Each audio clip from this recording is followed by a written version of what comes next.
Hi OTT viewers.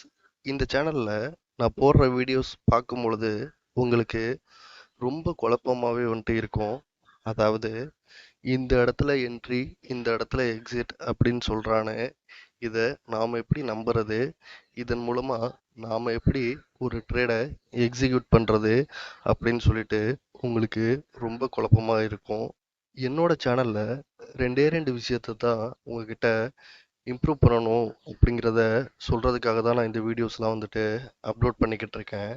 அதாவது ஒன்று வந்துட்டு பார்த்தீங்க அப்படின்னா, பிஃபோர் 11 o'clock ட்ரேட் பண்ணாதீங்க அப்படின்றதும், இன்னொன்று வந்துட்டு பார்த்தீங்க அப்படின்னா, நீங்கள் ஒரு ஆப்ஷன் பையர் அப்படின்னா எந்த ஒரு இண்டிகேட்டரும் யூஸ் பண்ணக்கூடாது அப்படிங்கிறது தான் நான் உங்ககிட்ட கன்வே பண்ணுறதுக்காக இந்த சேனலில் வீடியோஸ் போட்டுட்ருக்கேன். நான் உங்களுக்கு ப்ரைஸ் எப்படியெல்லாம் வந்துட்டு மூவ் ஆகுது அப்படிங்கிறத இண்டிகேட்டர் இல்லாமல் எக்ஸ்பிளைன் பண்ணிகிட்ருக்கேன்.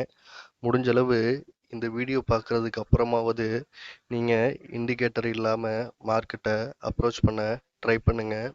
அதே போல் இன்னொரு முக்கியமான விஷயம் என்ன அப்படின்னா, நாம் எல்லாருமே பேக் டெஸ்ட், அதாவது வந்துட்டு பார்த்தீங்க அப்படின்னா, இன்றைக்கி ஒரு வீடியோ பார்க்குறோம் அப்படின்னா நாம் என்ன பண்ணுவோம் அப்படின்னா, இது போல் எத்தனை நாள் நடந்திருக்கு அப்படின்னு சொல்லிட்டு முடிஞ்ச மார்க்கெட்டில் போயிட்டு நம்ம பார்த்துட்ருப்போம்.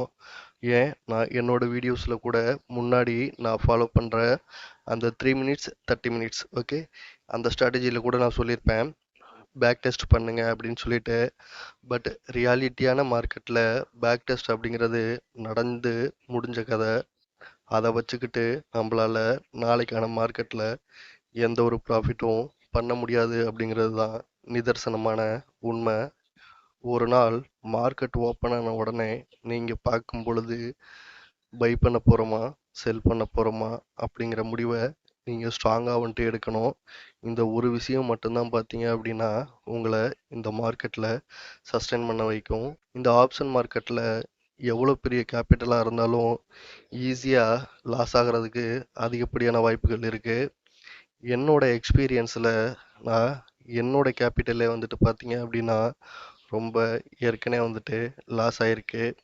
கடந்த ஒரு 3 வருஷமாக தான் வந்துட்டு பார்த்தீங்க அப்படின்னா நான் டிஃப்ரெண்ட்டாக அப்ரோச் பண்ணேன் அப்படின்றது, இண்டிகேட்டர் இல்லாமல் மார்க்கெட்டை பார்க்க ஆரம்பித்தேன். அதுக்கப்புறம் தான் மார்க்கெட்டில் எனக்கு பலவிதமான உண்மைகள் தெரிய வந்தது. ஓகே கைஸ், நான் இன்னைக்கு ஒரு 7 நிமிஷத்தில் ஒரு ட்ரேடை வந்துட்டு ப்ராஃபிட் புக் பண்ணியிருக்கேன். அதில் எவ்வளோ ப்ராஃபிட் புக் பண்ணியிருக்கேன், எந்த இடத்துல என்ட்ரி எடுத்தேன் அப்படிங்கிறத நான் இதுக்கப்புறம் உங்களுக்கு டீட்டெயிலாக எக்ஸ்பிளைன் பண்ணுறேன்.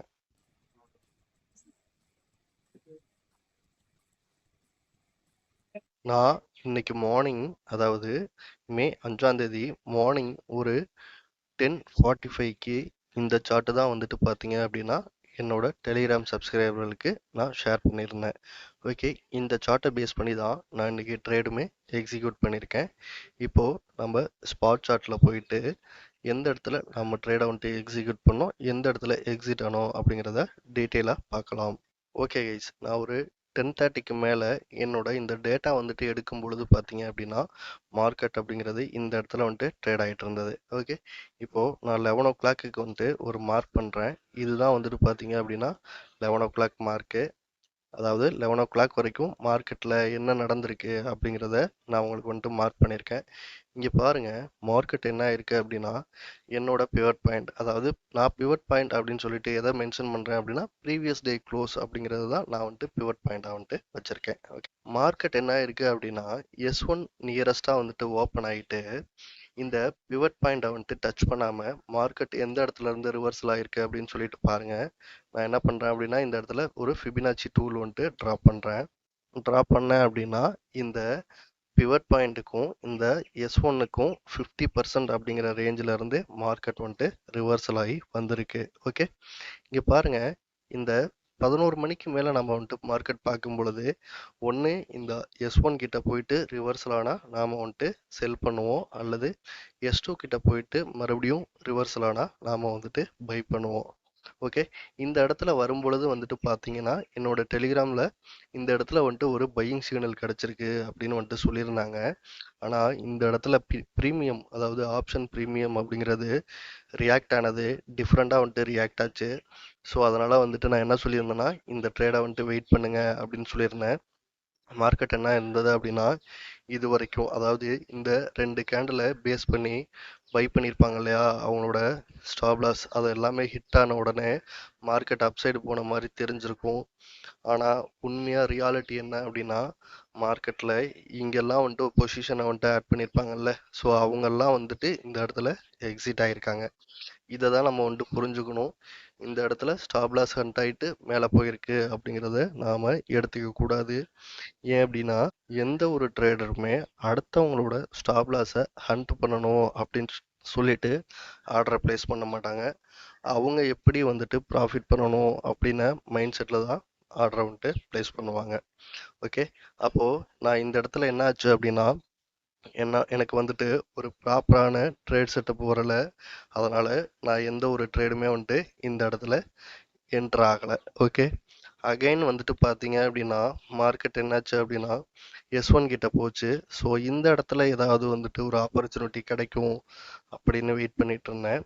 ஆனால் அந்த இடத்துலையுமே ஒரு ஆப்பர்ச்சுனிட்டி கிடைக்கல. ஆப்பர்ச்சுனிட்டி கிடைக்காத பொழுது நாம் பொறுமையாக இருக்கிறது தான் ரொம்ப ரொம்ப புத்திசாலித்தனம். ஸோ நான் வெயிட் பண்ணிகிட்டே இருந்தேன். அதாவது என்னோட S1க்கு மேலே வந்துட்டு பார்த்தீங்க அப்படின்னா மார்க்கெட் வந்துட்டு நல்லாவே வந்துட்டு சஸ்டெயின் ஆகிட்டுருக்கு. ஓகே.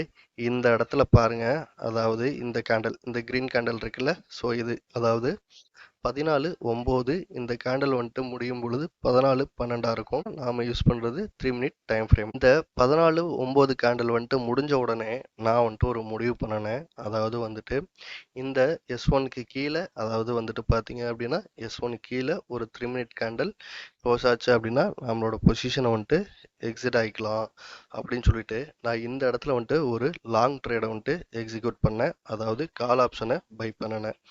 ஓகே. நான் எந்த ஸ்ட்ரைக் ப்ரைஸில் வந்துட்டு கால் ஆப்ஷன் பை பண்ணேன் அப்படின்னா, இங்கே பாருங்க, 24,000 அப்படிங்கிறது S1 வந்துட்டு இருக்கு. நான் எடுத்துக்கிட்ட ஸ்ட்ரைக் ப்ரைஸ் அப்படிங்கிறது 23,950. ஓகே. ஏன் அப்படின்னா இந்த 23,950 அப்படிங்கிறது S1க்கு கீழே இருக்கு. ஓகே. ஸோ அதனால 24,000 ஸ்ட்ரைக் ப்ரைஸ் எடுத்து பார்த்தோம்னா ஆப்ஷன் ப்ரீமியம் கம்மியாக இருக்கு. அதனால நான் வந்துட்டு 23,950 அப்படிங்கிற ஒரு கால் ஆப்ஷனை வந்துட்டு நான் எடுத்துக்கிட்டேன். ஓகே. இப்போ நான் 23,950 கால் ஆப்ஷனை வந்துட்டு நான் எடுத்திருக்கேன் இல்லையா, இதில் நான் எந்த இடத்துல வந்துட்டு ட்ரேட் பண்ணுறது? ஆல்ரெடி வந்துட்டு பாருங்கள், மார்க்கெட்டுங்கிறது இங்கே 19 ரூபாயிலேருந்து ஆல்மோஸ்ட் வந்துட்டு ஒரு 150 ருபீஸ் வரைக்கும் மூவ் ஆகிடுச்சு. ஸோ நான் இந்த இடத்துல வந்துட்டு மார்க்கெட்டை வந்துட்டு பார்க்கும் பொழுது 2.9 இருக்குது. ஸோ நான் இந்த இடத்துல தான் வந்துட்டு ட்ரேடை எக்ஸிக்யூட் பண்ணணும். நான் என்ன பண்ணேன் அப்படின்னா, இது அப்படியே வந்துட்டு 3 மினிட்டாக இருக்குது 30 மினிட்ஸாக வந்துட்டு சேஞ்ச் பண்ணேன் அப்படின்னா எனக்கு எனக்கு மிகப்பெரிய ஒரு க்ரீன் கேண்டில் வந்துட்டு இங்கே இந்த இடத்துல கிடைக்குது. ஸோ நான் என்ன பண்ணேன் அப்படின்னா, இந்த க்ரீன் கேண்டிலோட லோவிலேருந்து இந்த க்ரீன் கேண்டிலோட ஹையை வந்துட்டு மார்க் பண்ணிவிட்டு மறுபடியும் நான் என்ன பண்ணேன் அப்படின்னா 3 மினிட் டைம் ஃப்ரேமை சேஞ்ச் பண்ணிட்டேன். ஓகே. இங்கே பாருங்க, எனக்கு ஒரு ப்ரைஸ் வந்துட்டு கிடைக்குது இந்த இடத்துல. இந்த 30 மினிட்ஸ் கேண்டிலோட 0.75% அப்படிங்கிறது 68 ரூபா. ஓகே. இப்போ எனக்கு ஒரு ப்ரைஸ் வந்துட்டு இந்த இடத்துல கிடைச்சிருக்கு. 68 ரூபாயில் நான் என்ட்ரி ஆனேன் அப்படின்னா இங்கேருந்து வந்துட்டு பார்த்தீங்கன்னா ஒரு 10% ஸ்டாப் லாஸ். ஓகே. 6 ரூபாய் 80 பைசா. அது வந்துட்டு பார்த்தீங்க அப்படின்னா 61 ரூபாய் 20 பைசா. ஓகே. இப்போ எனக்கு என்ன ஆச்சு அப்படின்னா கிளியராக ஒரு ஸ்டாப் லாஸ் அப்படிங்கிறது கிடைச்சிருச்சு. டார்கெட் அப்படின்னு சொல்லிட்டு பார்த்தோன்னா 102 ரூபாய். ஓகே. இந்த 102 ரூபாய் அப்படிங்கிறத வந்துட்டு பாருங்க, ஆல்மோஸ்ட் அதாவது இந்த ரெட் கேண்டல் இருக்குல்ல, ஏன்னா நான் இந்த கிரீன் கேண்டல் முடிஞ்சதுக்கு அப்புறம் தான் இந்த ட்ரேடை எக்ஸிக்யூட் பண்ணலான்னே நான் டிசைட் பண்ணேன். அப்படிங்கிறப்ப இந்த ரெட் கேண்டல் 14/12 கேண்டல், இந்த கேண்டலில் நான் என்ட்ரி எடுக்கிறேன். அடுத்த பாருங்க, கிட்டத்தட்ட ஒரு 2 கேண்டலில் வந்துட்டு என்னோட டார்கெட் வந்துட்டு ரீச் ஆகிடுச்சு. ஆனால் நான் என்ன பண்ணேன் அப்படின்னா, இந்த இடம் வரைக்கும் போகும் அப்படின்னு சொல்லிட்டு கொஞ்ச நேரம் வந்துட்டு வெயிட் பண்ணிட்டு இருந்தேன். பட் வந்துட்டு அந்த இடத்துல வந்துட்டு ப்ரைஸ் மூவ் ஆகிற மாதிரி எனக்கு தெரியல. அடுத்தது வந்துட்டு இந்த 0.5%க்கு கீழே இந்த கேண்டில் வந்துட்டு க்ளோஸ் ஆன உடனே நான் மறுபடியும் வந்துட்டு 102 ரூபாயில் வந்துட்டு என்னோட ஆர்டரை வந்துட்டு ப்ளேஸ் பண்ணி நான் வந்துட்டு எக்ஸிட் வந்துட்டு ஆகிட்டேன். ஓகே. ஸோ இப்போது ஒரு லாஜிக் வந்துட்டு புரியுதுங்களா? மார்க்கெட்டில் நாம் என்ன கரண்ட்டாக வந்துட்டு பார்க்குறோம். அதில் நமக்கு என்ன ஸ்டாப் லாஸ், இந்த ஸ்டாப் லாஸ் வந்துட்டு ஓகேவா அப்படின்னு தெரிஞ்சால் மட்டும்தான் நாம் வந்துட்டு அந்த ஆப்ஷன் ட்ரேடை எக்ஸிக்யூட் பண்ணணும். ஓகே கைஸ், இப்போது நேத்திக்கான மார்க்கெட்டில் நான் என்ன ட்ரேட் டிசிஷன் எடுத்திருக்கேன் அப்படிங்கிறதையும் நான் எக்ஸ்பிளைன் பண்ணிடுறேன். ஓகே கைஸ், மே 4ஆம் தேதி ஒரு 10:45 போல் நான் இந்த சார்ட் தான் வந்துட்டு பார்த்தீங்க அப்படின்னா ஷேர் பண்ணியிருந்தேன். இதில் நான் என்ன ட்ரேட் டிசிஷன் எடுத்தேன் அப்படிங்கிறத நான் டீட்டெயிலாக எக்ஸ்பிளைன் பண்ணுறேன். இங்கே பாருங்க, இந்த கேண்டல் இருக்குல்ல, இந்த கேண்டல் தான் வந்துட்டு பார்த்தீங்க அப்படின்னா ஒரு 11 o'clock கேண்டல். ஓகே, நாம் இந்த லெவல்ஸ் எல்லாம் வந்துட்டு எடுக்கிறது ஒரு 10:45 அந்த டைமில் வந்துட்டு எடுக்கிறோம். பட் வந்துட்டு நாம் ட்ரேடை வந்துட்டு எக்ஸிக்யூட் பண்ணுறது அந்த 10:45க்கு இந்த லெவல்ஸ் எல்லாம் வந்துட்டு எடுத்ததுக்கப்புறம் மார்க்கெட்டில் என்ன நடந்திருக்கு அப்படின்னு சொல்லிட்டு பார்க்குறோம்.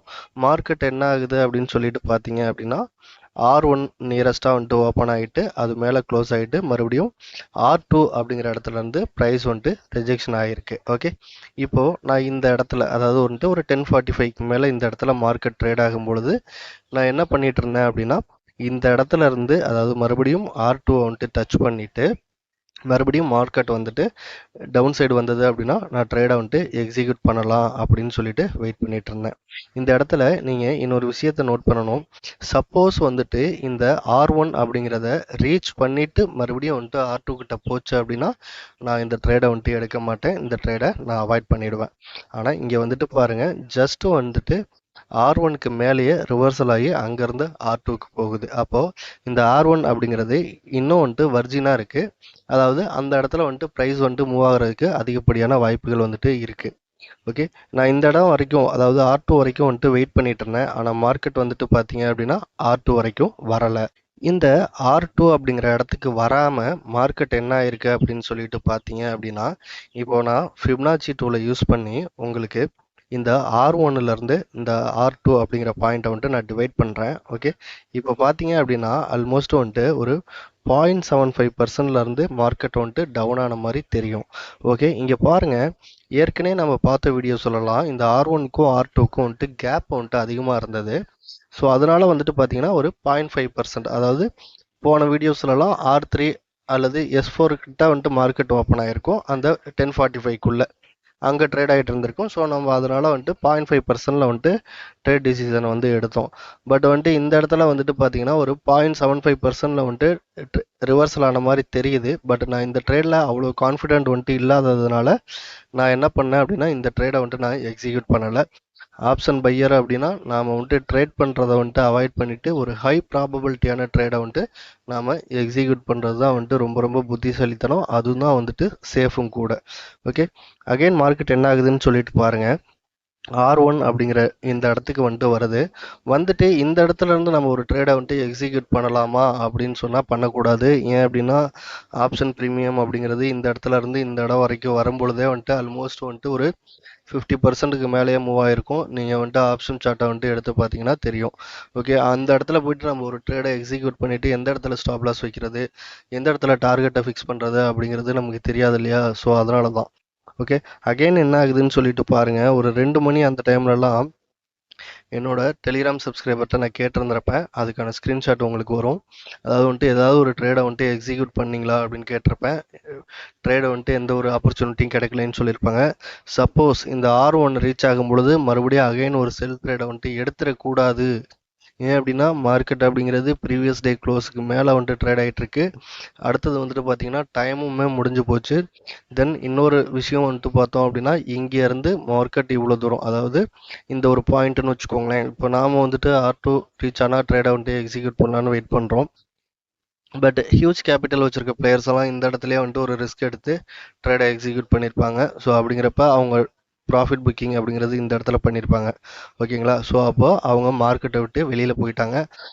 அதனால் வந்துட்டு நாம் மறுபடியும் R1 கிட்ட போயிட்டு மறுபடியும் ரிவர்சல் ஆனால் இந்த ட்ரேடை எக்ஸிக்யூட் பண்ணோம் அப்படின்னா மார்க்கெட் நாம் எதிர்பார்த்த திசையில் வந்துட்டு போகாமல் அதே இடத்துல க்ளோஸ் ஆக ஆரம்பிச்சிரும். நாம் ஒரு ஆப்ஷன் பையர் அப்படின்னா இந்த மாதிரி வந்துட்டு ஒரு ஹியூஜ் மூமெண்ட் நடந்தால் தான் நம்மளாலையும் வந்துட்டு ஒரு பேஷனாக வந்துட்டு வெயிட் பண்ணிட்டு இருக்க முடியும். அதாவது ப்ராஃபிட் நாம் எதிர்பார்க்குற திசையில் மார்க்கெட் மூவ் ஆகும் பொழுது அந்த ப்ராஃபிட்டை கொஞ்சம் கூலாக காமாக உட்காந்து அந்த ப்ராஃபிட்டை புக் பண்ண முடியும். ஓகே, நம்ம ட்ரேடை இனிஷியேட் பண்ணணும் அப்படிங்கிறதுக்காக இந்த இடத்துலலாம் வந்துட்டு எந்த ஒரு ட்ரேடுமே வந்துட்டு எடுக்கக்கூடாது. ஸோ அதுக்காக தான் நான் இன்டிமேட் பண்ணியிருப்பேன். ஓகே கைஸ், அவ்வளோதான் இந்த வீடியோ. தேங்க்ஸ் ஃபார் வாட்சிங்.